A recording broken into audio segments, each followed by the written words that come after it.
పుట్టిన వారికి నరదిష్టి ఎక్కువ. ఎంత జాగ్రత్తగా ఉంటే అంత మంచిది. మన జీవితం కొన్నిసార్లు మన చేతుల్లో ఉండదు. ఎంత జాగ్రత్తగా ఉన్నా అనుకోని సమస్యలు, అడ్డంకులు, అపజయాలు ఎదురవుతుంటాయి. దీనికి కారణం నరదిష్టి ప్రభావమని జ్యోతిష్య శాస్త్రం చెబుతుంది. కొన్ని తేదీల్లో పుట్టిన వారిపై ఈ ప్రభావం ఎక్కువట. ఈ తేదీలేంటో చూద్దాం. జన్మ తేదీ ప్రకారం నరదిష్టి ప్రభావం. కొందరి జీవితంలో అనుకోని అడ్డంకులు, ప్రమాదాలు లేదా మానసిక ఒత్తిళ్లు ఎక్కువగా ఎదురవుతుంటాయి. జ్యోతిష శాస్త్రం ప్రకారం దీనికి గ్రహస్థితులు, జన్మ తేదీలు, నక్షత్ర ప్రభావాలు ప్రధాన కారణాలు.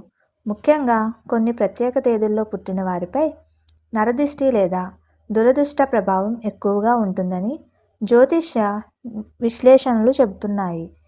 ఆ తేదీలేమిటో వివరంగా తెలుసుకుందాం.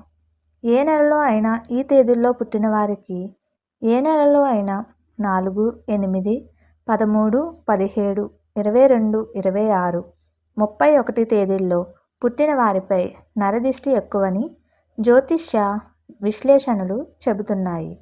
ఈ ప్రభావం ఉన్నవారికి జీవితం నిదానంగా సాగడం, కష్టపడి సాధించాల్సిన పరిస్థితులు రావడం, అవసరమైన వివాదాలు ఎదురుకావడం వంటివి జరుగుతుంటాయి.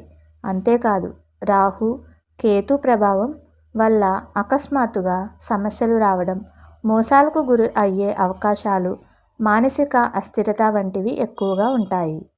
ఈ విషయాల్లో జాగ్రత్తగా ఉండాలి. జ్యోతిష్య శాస్త్రం ప్రకారం నరదిష్టి ఎక్కువగా ఉన్నవారు సాధారణంగా మంచి ఉద్దేశంతో చేసిన పనుల్లో కూడా చివరి దశలో అడ్డంకులు వస్తాయి. ఉద్యోగం, వ్యాపారం, ఆర్థిక వ్యవహారాల్లో తొందరపాటు నిర్ణయాలు తీసుకుంటే నష్టాలు వచ్చే అవకాశం ఎక్కువ. అలాగే రోడ్డు ప్రయాణాలు, యంత్రాలతో పనిచేసే సమయంలో మరింత అప్రమత్తంగా ఉండాలి. చిన్న మాట కూడా. అలాగే ఈ తేదీల్లో పుట్టినవారు కోపాన్ని నియంత్రించుకోవడం, మాటల్లో సంయమనం పాటించడం చాలా అవసరం. ఎందుకంటే నరదిష్టి ప్రభావంలో ఉన్నప్పుడు చిన్న మాట పెద్ద గొడవకు దారి తీయవచ్చు.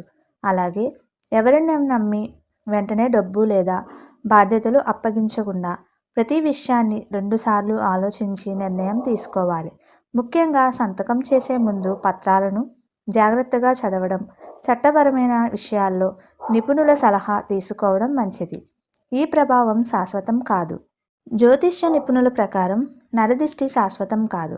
గృహదశలు మారినప్పుడు, శుభగ్రహాల ప్రభావం పెరిగినప్పుడు ఈ దిష్టి ప్రభావం తగ్గుతుంది. భయపడకుండా జాగ్రత్తలు తీసుకోవడం, ఆధ్యాత్మిక మార్గాన్ని అనుసరించడం ముఖ్యం. ప్రతిరోజు ఉదయం సూర్య నమస్కారం చేయడం, శని లేదా రాహు కేతువులకు సంబంధించిన యంత్రాలను జరిపించడం, దానం చేయడం వంటి పరిహారాలు ఉపశమనం కలిగిస్తాయి. మీకు మా వీడియోస్ కనుక నచ్చినట్లయితే ఇలాంటి మరెన్నో విషయాలు తెలుసుకోవాలనుకుంటే డూ సబ్స్క్రైబ్ టు సమాజం ముచ్చట్లు.